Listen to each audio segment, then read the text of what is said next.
많이 피곤하시죠? 그래도 이렇게 얼굴을 보니 또 이렇게 웃음이 납니다. 이제 제법 날씨가 많이 풀렸어요. 그렇죠? 이제 곧 날씨가 풀리니 봄이 오는 것 같아서 이제 벌써 이제 꽃구경 갈 때가 됐나? 설레는 마음이 들기도 합니다. 빨리 꽃구경 가셨으면 좋겠죠. 예, 이제 3월 하면 이제 새학기도 또 시작이잖아요. 이렇게 3월 하면 이제 곧 3월인데 설레는 마음이 더 있는 것 같습니다. 이렇게 저희가 그 설레는 마음처럼 저는 항상 주님께서 우리를 통해서 어떠한 일을 행하실까 항상 기대하는 마음으로 설레고 있습니다. 여러분도 설레고 계시지요? 네, 제가 기도하는 와중에 그러한 마음이 들었습니다. 네가 기대하는 만큼 설레는 만큼 하나님께서는 신나하시면서 일하신다는 그런 마음이 제 마음속에 이렇게 들어오는 순간 제 마음이 그렇게 기쁠 수가 없더라고요. 그래서 오늘도 이 시간도 하나님께서 하실 일을 기대하고 설레는 마음으로 말씀을 함께 보시기를 바랍니다. 우리가 이제 사도행전을 이제 새로이 시작하고 있는데 저번 시간까지는 예수님께서 부활하신 후에 제자들을 다시 모으셔서 성령이 너희에게 임하면 이제 너희에게 온 유대와 사마리아의 땅끝까지 나의 증인이 되리라 라고 말씀하시면서 지상 명령을 주셨습니다. 그리고 승천하셨습니다. 오늘 말씀은 사도행전의 그 본격적인 전개가 이루어지는 시작을 알리는 부분입니다. 저와 함께 사도행전 1장 12절에서 19절 말씀을 교독해 보겠습니다. 제가 먼저 읽겠습니다. 그리고 나서 그들은 올리브 산이라고 하는 산에서 예루살렘으로 돌아왔다. 그 산은 예루살렘에서 가까워서 안식일에도 걸을 수 있는 거리에 있다.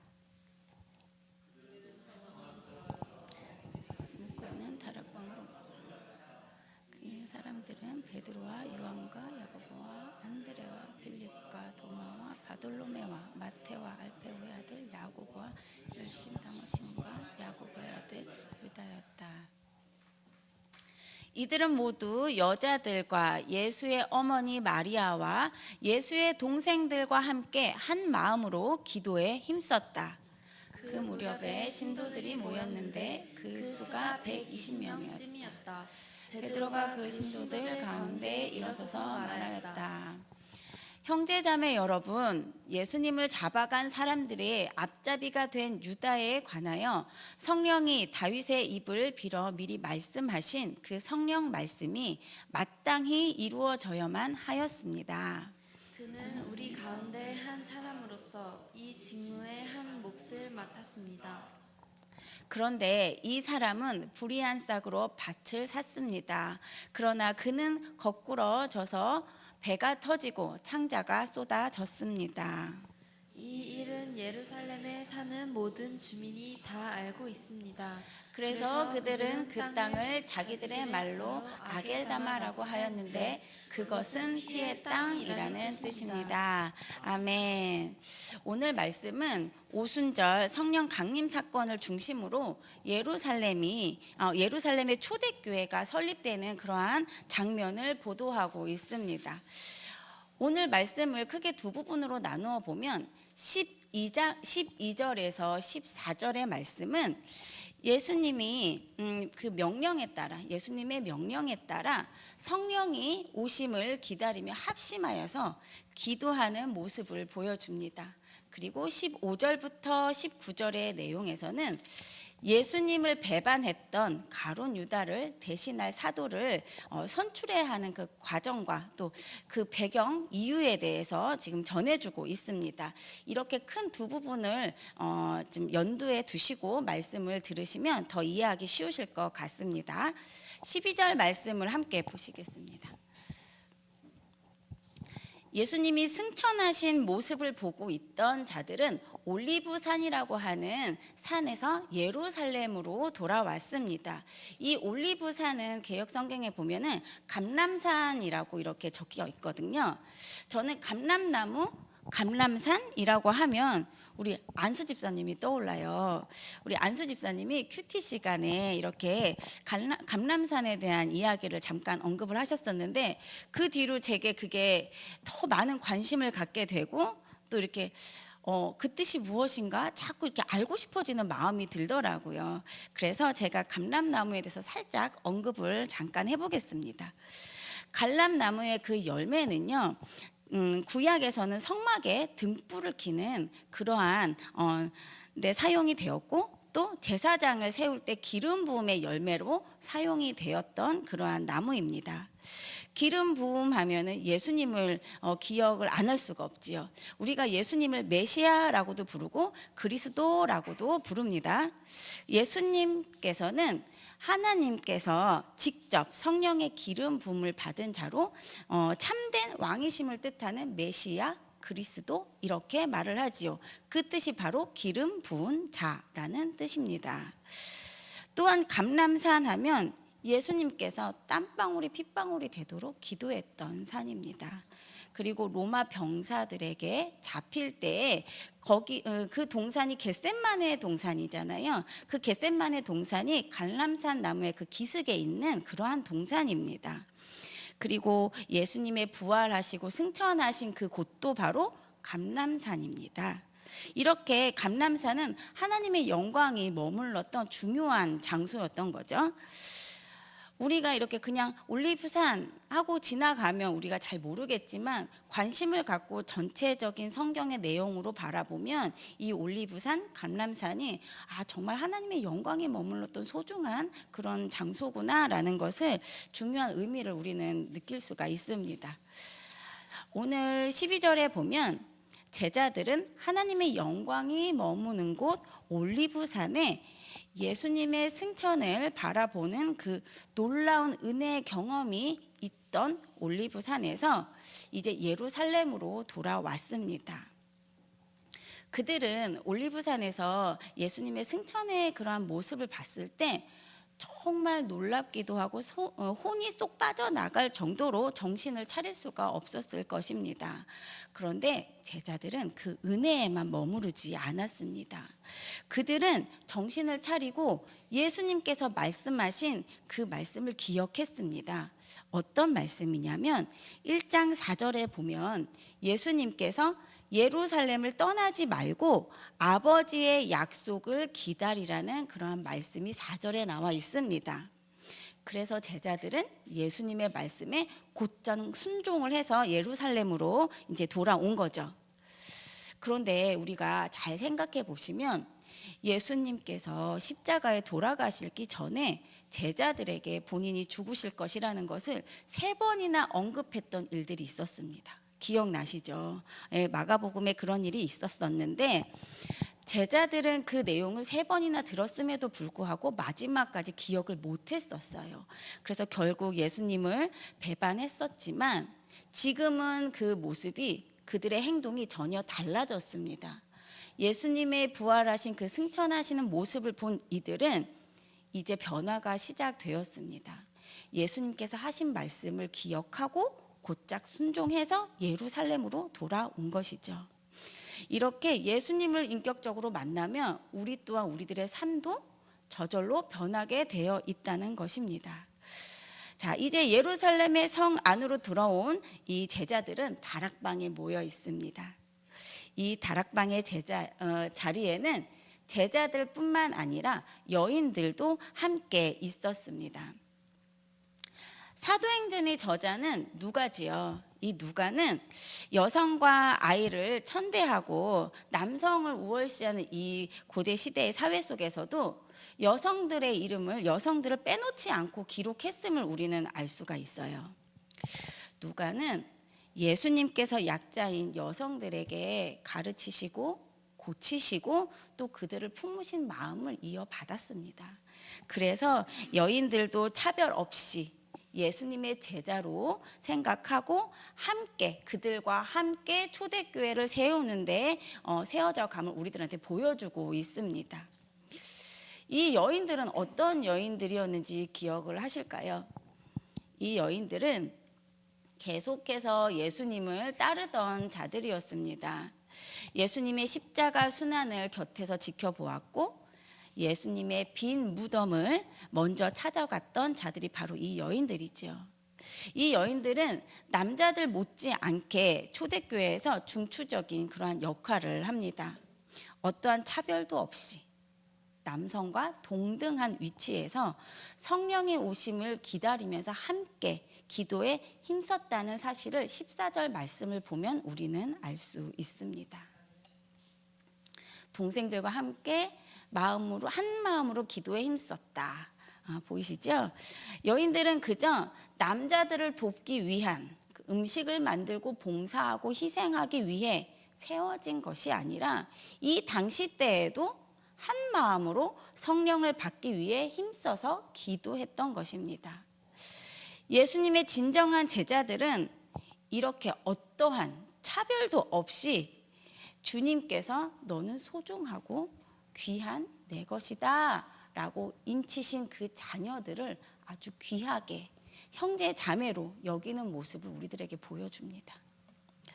이 본문이 쓰여진 것은 현재 지금 시대로부터 2000년 전이지요. 대략 그 시대 때에도 이렇게 평등 없이 여자를 자기들과 동등한 입장에서 성령을 함께 기다리는 초대교회를 함께 세워가는 하나로서 이렇게 받아들여 주는데 현 시대를 한번 생각해 보겠습니다.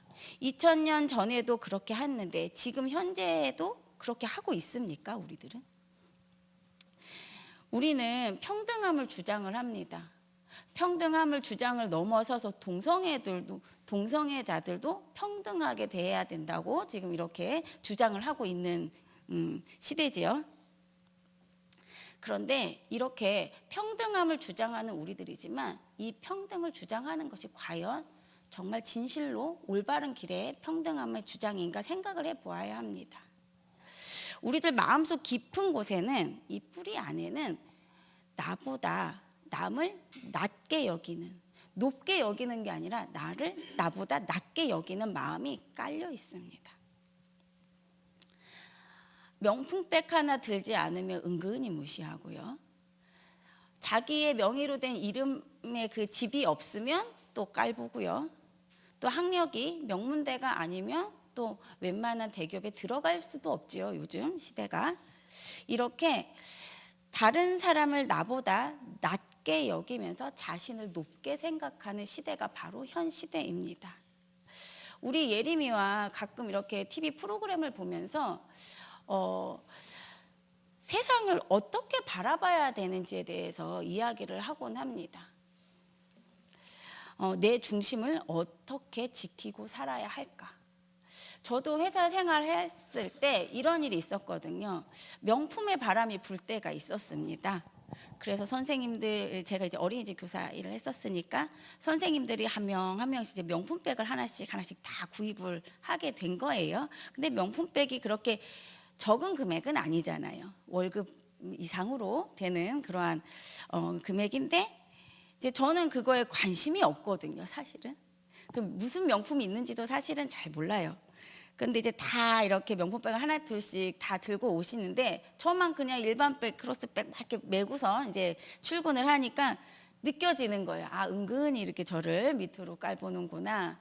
아, 좀 우습게 보는구나 라는 생각이 들더라고요. 그래서 그때 잠시나마 하나 사봐? 라는 생각이 저도 들더라고요. 그러니까 시대가 이런 상황 속에 과연 나를 어떻게 지키고 살 것인가 굉장히 고민거리입니다. 하나님의 자녀는 재벌, 학벌, 명예 이런 것들로 나의 존재가 살아나는 것이 아니죠. 또한 사람들의 평판으로 인해서 내 존재가 높아지고 낮아지지 않지요. 내 모습이 어떻든 하나님께 나는 지음받은 존재입니다. 나는 왕의 자녀입니다. 그렇죠? 아멘입니다.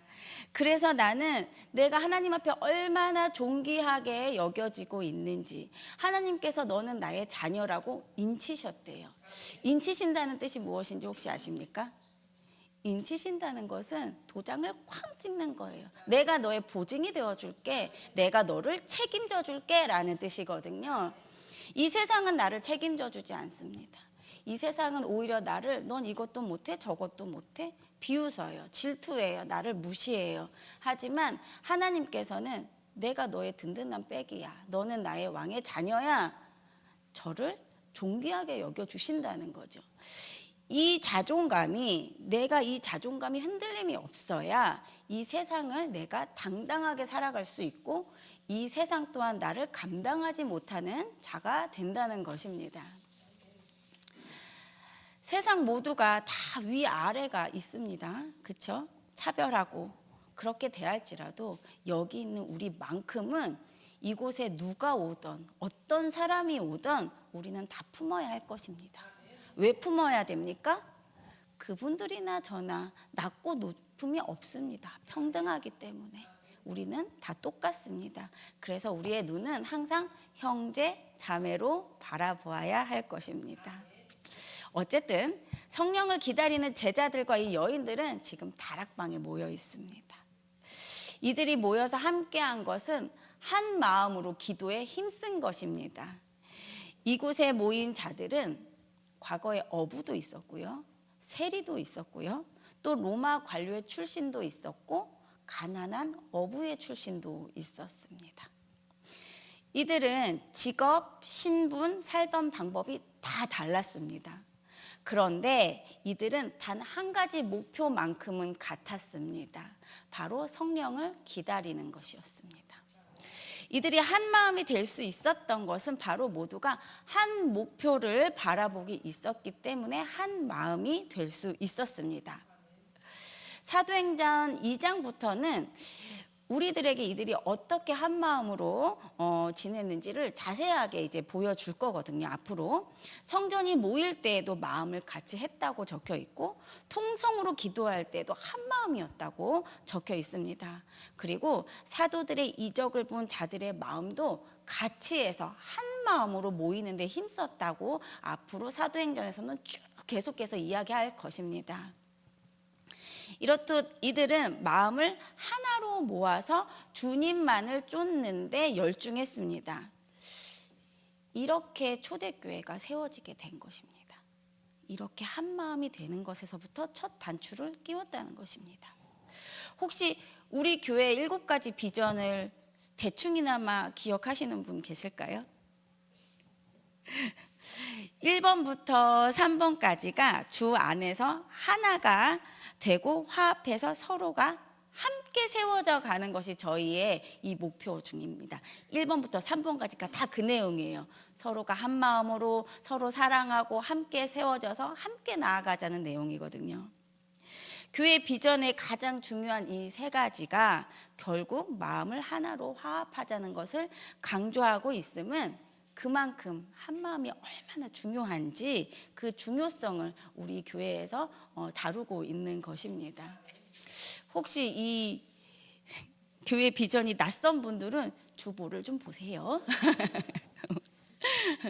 한 마음이 돼서 교회를 세워져 감이 오늘 본문에서 초대교회가 세워지는 가장 중요한 그 밑지지대가 되듯이 주님이 보시기에 아름답고 모범적인 그러한 교회의 세워짐은 한 마음에서 시작됨을 알 수 있습니다.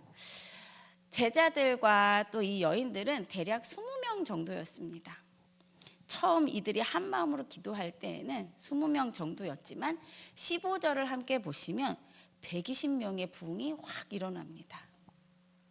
그리고 앞으로 이어지는 사도행전에서의 그 제자들의 복음 전파는 120명을 넘어서서 우리가 상상을 초월할 만큼 복음 전파가 확산되거든요. 오늘 제가 전하고 싶은 첫 번째 포인트가 바로 이것입니다. 각자가 다 다른 사람입니다. 다 다르죠. 생긴 것도 연령도 하는 일도 성격도 다 달라요. 우리는. 그렇지만 한 목표를 바라보고 한 마음으로 주님을 바라보는데 우리는 모두가 힘써야 한다는 것입니다. 오늘 말씀 제목을 잠깐 함께 보실까요? 제목을 함께 읽어보겠습니다. 시작. 한 목표를 향한 한 마음. 지금 여기 계신 권사님, 집사님, 그리고 우리 친구들이 바로 현재 삶에서 초대교회를 세우는 그러한 자들과 같습니다. 우리가 먼저 한 마음으로 화합해야 그 다음 기초를 잘 잡아놔야 앞으로 예수님과 함께하는 이 교회가 하나님 일하시기에 더 탄탄한 교회로 성장할 수 있을 것입니다. 성경의 고린도 교회 혹시 알고 계시지요? 고린도 교회는 참 축복받은 교회입니다.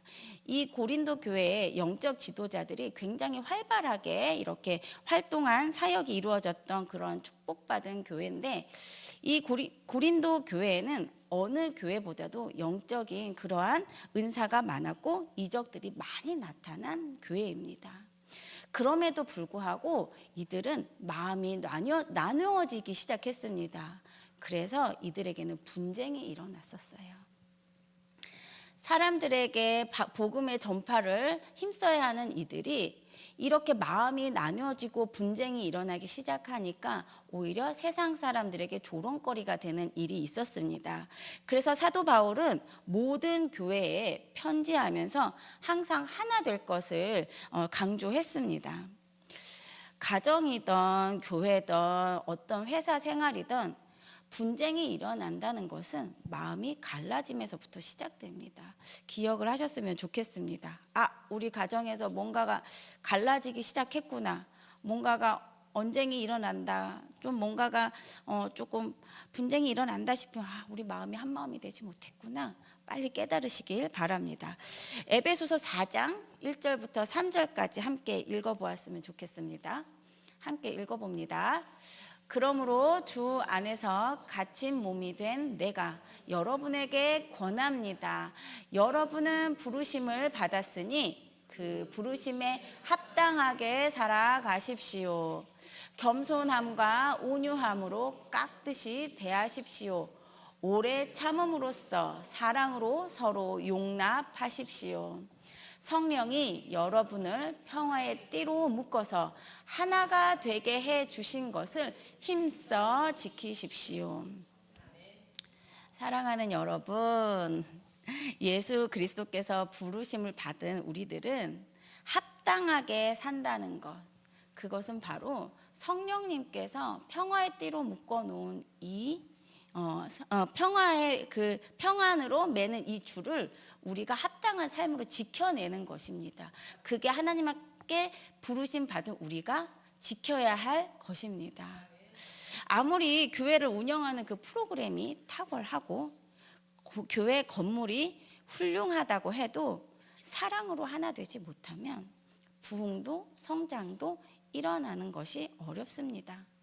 서로 분리가 되고 서로 하나 되지 못하면 교회도 있을 수가 없게 됩니다. 하지만 사랑으로 하나가 될 수 있다면 우리의 그 교회 운영이 허점투성이일지라도 사랑이 있는 곳에는 하나님께서 일하시게 되어 있습니다. 하나님은 사랑이시기 때문입니다. 그러니 하나님이 계신 곳이니 벌써 그곳은 운영 체계가 좀 미숙하더라도 그곳 자체가 하나님의 나라입니다. 그리고 성장이 이루어질 수밖에 없습니다. 예수님과 함께하는 성도 여러분, 저는 여러분을 너무너무 사랑합니다. 아침에 눈 뜨면 제일 먼저 무엇이 떠오르십니까? 저는 아침에 일하러 가야 되겠다. 그죠? 저는 아침에 일어나면 솔직히 말하면 제일 먼저 일어나면 우리 홍 권사님 오늘 잘 주무셨나? 그 생각하고요. 우리 윤희 집사님 무릎 괜찮으신가? 그 생각합니다. 우리 애기들한테는 좀 미안하지만 교회 식구들 한 사람 한 사람 이제 떠오르기 시작을 합니다. 그러면 이제 기도가 나오죠. 하나님, 제가 다 할 수 없으니 주님의 자녀들 주님께서 오늘도 맡아주십시오 라는 기도로 하루를 시작을 합니다. 자, 이제는 우리가 서로 마음에 서로 평안의 띠로 하나가 되어야 되겠다라는 마음이 좀 들어오십니까? 그렇다면 이제 15절 후반부의 내용을 함께 보려고 합니다.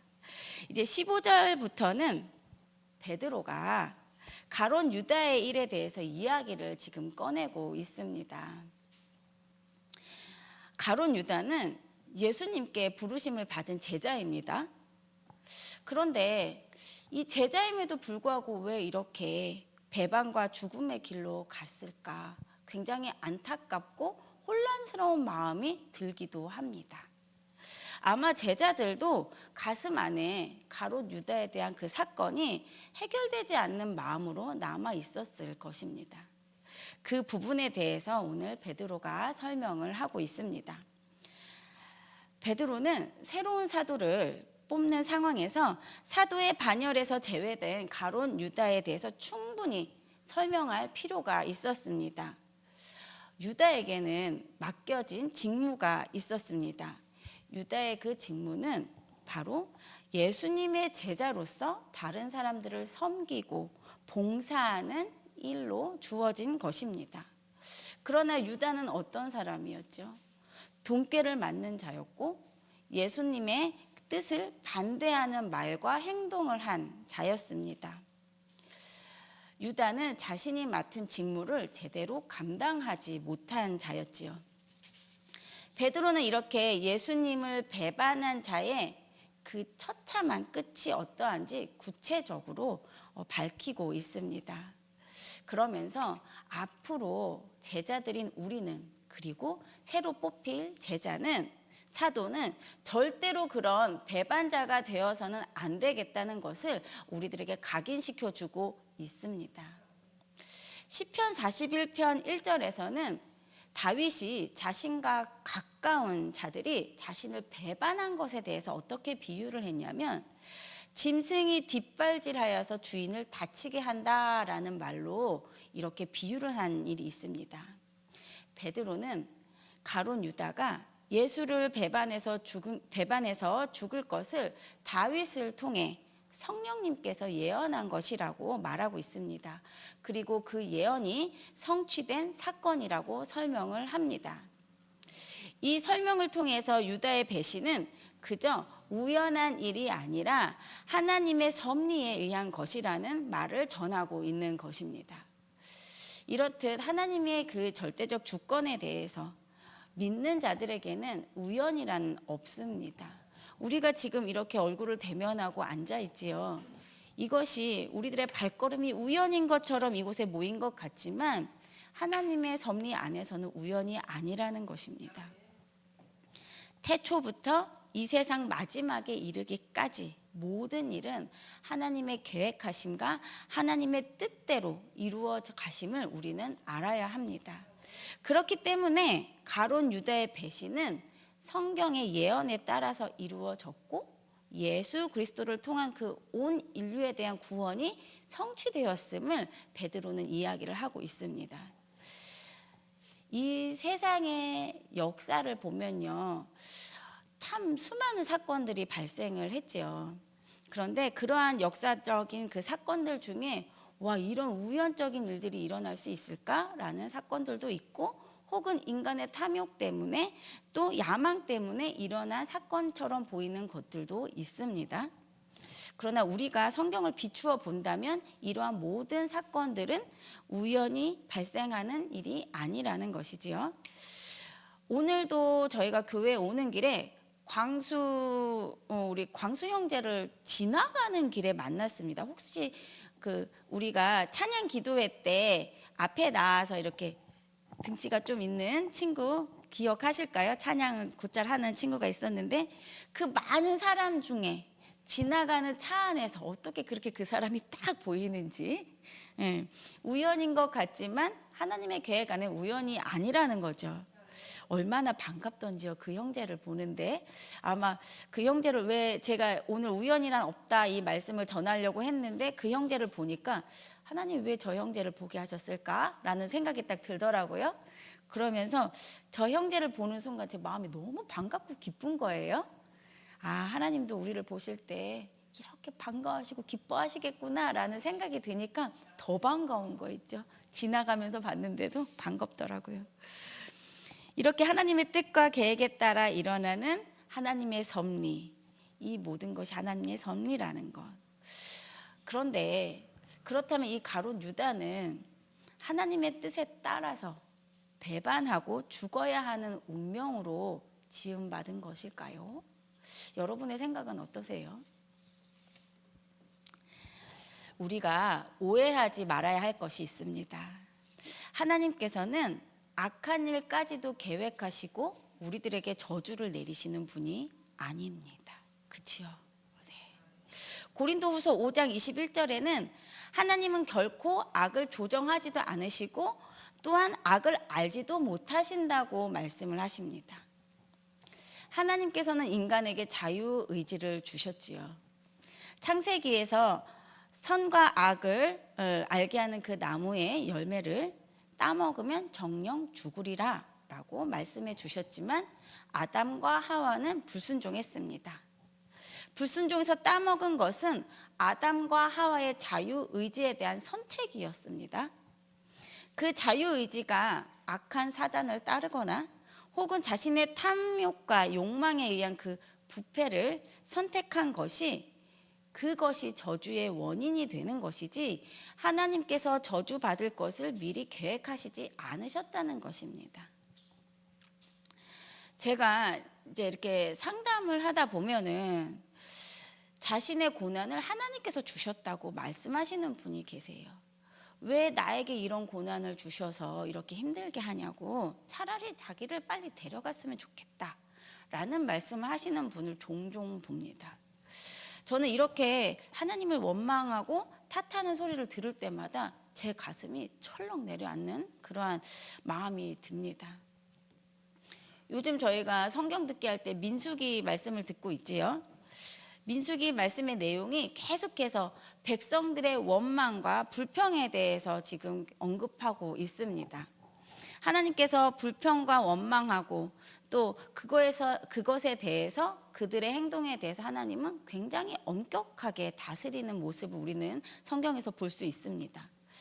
원망하는 백성을 돌로 쳐 죽이기도 하고 또 땅이 갈라져서 고라 자손이 모두 죽는 일도 있었지요. 그 부분을 볼 때 좀 무섭지 않으셨어요? 저는 이 부분을 볼 때 예전에 그런 생각을 했었어요. 하나님께서는 너무 엄격하신 거 아니야? 내가 만약에 잘못하면 이렇게 죽이기도 하시는 분인가? 라는 무서운 생각을 가진 적도 있었습니다. 그런데 우리가 집중해서 바라봐야 될 것은 죽이시는 하나님이 포커스가 아니에요. 그것이 아니라 하나님께서는 백성의 원망과 불평이 누룩처럼 급속도로 빠르게 전염된다는 것을 알고 계셨습니다. 그리고 그것을 통해서 이 백성들이 하나님과 단절된다는 사실도 하나님께서는 알고 계셨어요.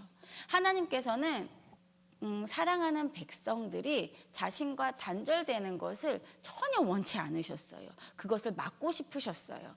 그래서 엄격하고 가혹한 것 같지만 그 원망의 전염으로부터 사랑하는 백성들을 그렇게 쳐내야만 하는 아버지의 마음은 어떠셨을까요? 마음이 아프지 않으셨을까요? 저희가 너무 무섭게만 하나님을 바라보는데 그것은 우리들의 오해입니다. 우리가 아이들을 키우다 보면 허용되는 것이 있고 허용되지 않는 것이 있지요. 네, 있습니다. 이렇듯 원망과 불평은 하나님께서 보시기에 허용되지 않는 일입니다. 혹여나 우리들의 삶 가운데 내가 지금 불평을 하고 있고 불만을 갖고 있다면 그것은 누룩처럼 정말 급속도로 퍼져나간다는 것을 기억하셔야 됩니다. 나뿐만 아니라 옆에 사람들까지도 다 퍼져나가거든요. 그렇게 되면 어떻게 됩니까? 하나님과의 단절되는 두려움이 생기게 됩니다. 이렇게 불평과 불만이 생기게 된다면 이것은 나를 어둠의 길로 끌고 가는 신호구나 라고 알아채시기를 바랍니다. 하나님은 어떤 분인지 제가 지금 알려드릴게요. 하나님은요, 우리가 악한 일을 저지를 것까지도 알고 계세요. 그래서 우리들의 악한 행함까지도 포괄하실 것을, 포괄하고 다 덮으실 것을 미리 계획하시는 분입니다. 우리가 악행을 저지를 것을 미리 아시고 그것을 감싸주기 위해서 원대한 계획까지도 미리 세우시는 분이고 선한 길로 이끄시는 분이 바로 아버지라는 것입니다. 이것은 마치 아담과 하와가 불순종해서 죄를 짓고 찢어지는 나뭇잎으로 자기의 수치를 가리려고 했거든요.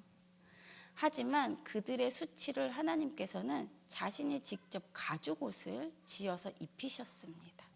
그들의 수치를 하나님께서 다 끌어안으시고 가려주시는 것입니다. 제가 지난번에 박용훈 전도사님께서 돌아온 탕자 이야기를 말씀을 하실 때 가슴에 울린 것이 있었습니다. 저는 사실 아버지가 이 탕자를 마중 나올 때 돌아온 아들이 너무나 기뻐서 맨발로 막 나오는, 아들이 돌아오는 것에만 그 기쁨의 마중이라고 생각했어요.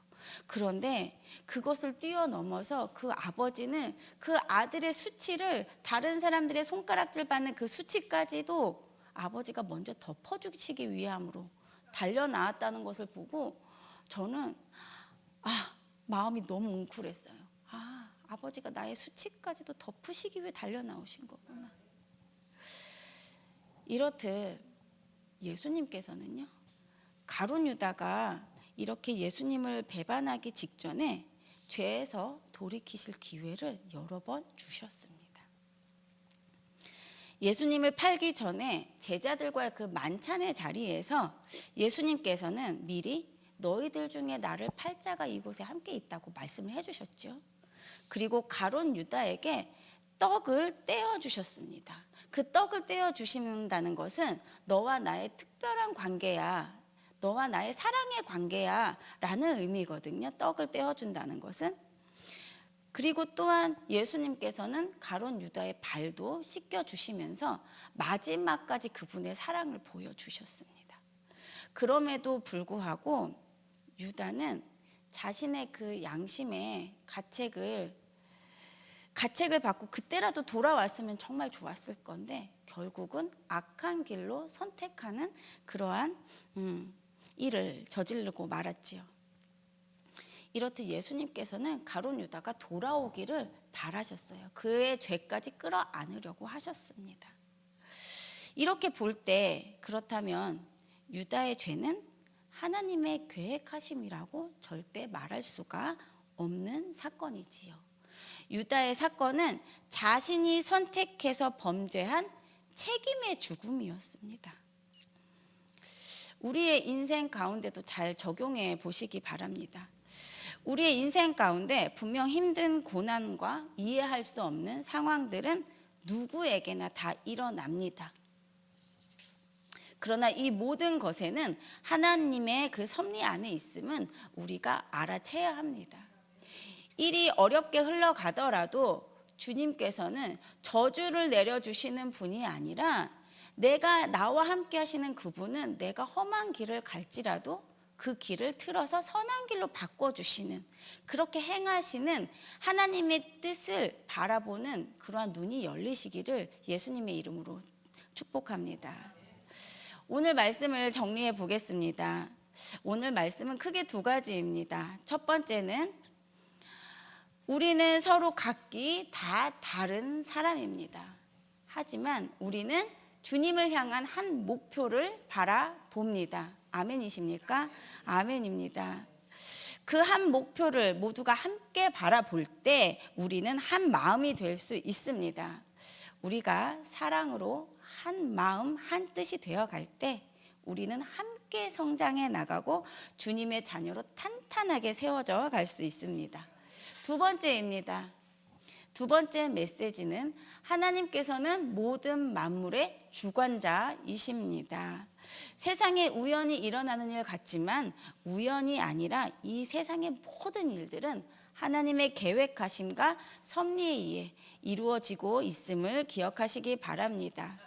우리가 택한 그 악행까지도 하나님께서는 선을 바꾸어서 행하시는 그 하나님의 섭리를 일상생활에서 자주 발견해 보시기를 축복합니다.